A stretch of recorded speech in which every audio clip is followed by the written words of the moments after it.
Ultra high protein intakes do not really help with muscle growth, but they can help you stay leaner. Hey everybody, it's Jason Blaha here, and today I want to chat with you guys, a little bit about this concept.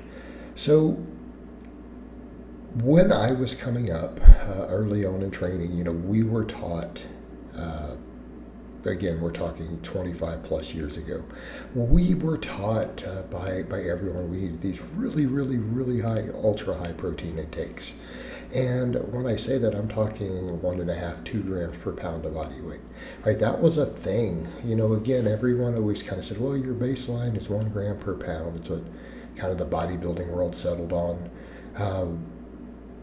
But we were always told, look, just force feed as much protein as you can, right? 300 grams, 400 grams, whatever you have to do.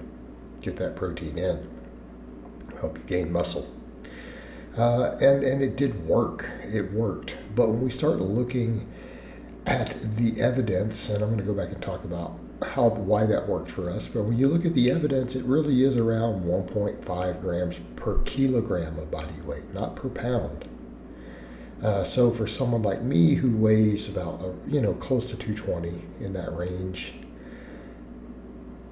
that's 100 kilograms. That's 150 grams of protein, right? Study after study and meta-analysis after meta-analysis, including even experts in bodybuilding, guys who are researchers who care about bodybuilding and competitive bodybuilding and competitive powerlifting, right? They're even saying, look, the evidence is pretty clear here. The studies even looking at professional bodybuilders, professional natural bodybuilders, everything are all finding this to be true.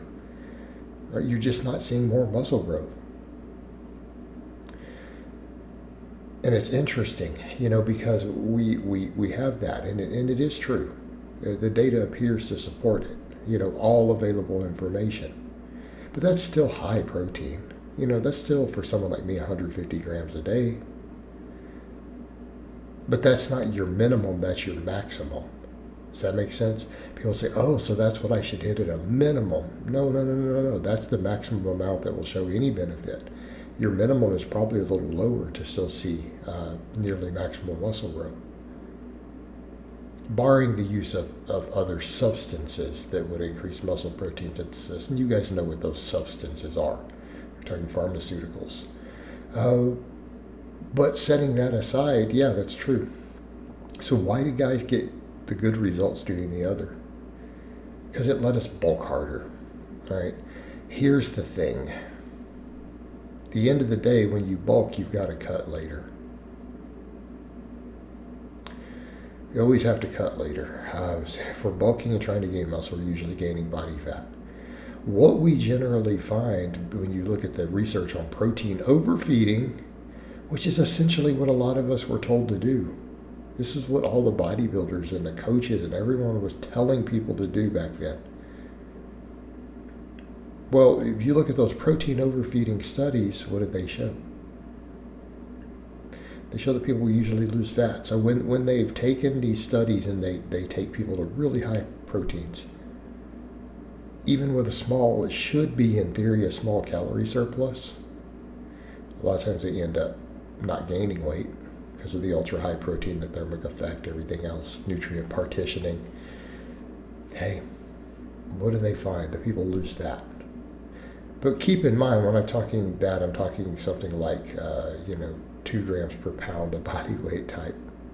So like 400 grams of protein or something for someone like me. Okay, that's what I mean by protein overfeeding. But they got leaner. They almost always get leaner. And it's not like, and so people say, oh, that's going to be my key to losing 50 pounds. Not necessarily. Although, again, it actually might be a viable idea. But no, we're talking a couple pounds of body fat. But here's the thing. Why is that a big deal? Because most people, when they're bulking or trying to gain muscle, even in a small surplus, are usually gaining some body fat. Okay, see where we're going? The protein overfeeding can allow people to even potentially just recomposition a little bit. Again, dependent upon what your body fat's at right now. All right? In other words, you're going to stay leaner. If you're trying to maintain, you're going to recomp better. If you're trying to gain muscle, you're trying to actively gain weight, if you can force down much more protein, you're probably going to be leaner, particularly if you can keep fat lower. Because the fat's a big deal. Like I've explained that to people before, low fat is the way to lean bulk. But because we were taught to eat all these high calorie foods, we were eating, a lot of times all this milk, red meat. Again, my generation of lifters, what we were told to do.